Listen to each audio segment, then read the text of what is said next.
When despair for the world grows in me, and I wake in the night at the least sound, in fear of what my life and my children's lives may be, I go and lie down where the wood drake rests in his beauty on the water, and the great heron feeds. I come into the peace of wild things who do not tax their lives with forethought of grief.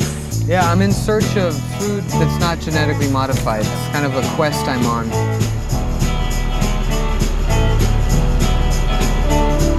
And I feel above me the day-blind stars waiting with their light. I need to sit down and tell you about how angry I get when they say they're going to feed the world. For a time, I rest in the grace of the world and am free. The corn we see growing around here is actually registered as a pesticide. But it's also a food? Well, that's debatable. Is there a pretty good likelihood that I'll get an interview with someone at Monsanto, or? She said, you need to leave right now.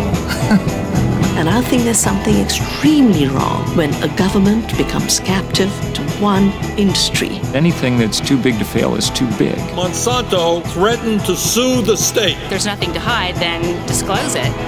People have a right to know what they're putting in their bodies. If it's not organic, it is genetically modified feed. I don't even know what that is. What the hell is that? What is it? What are they? Tell the truth. Reveal. GMO?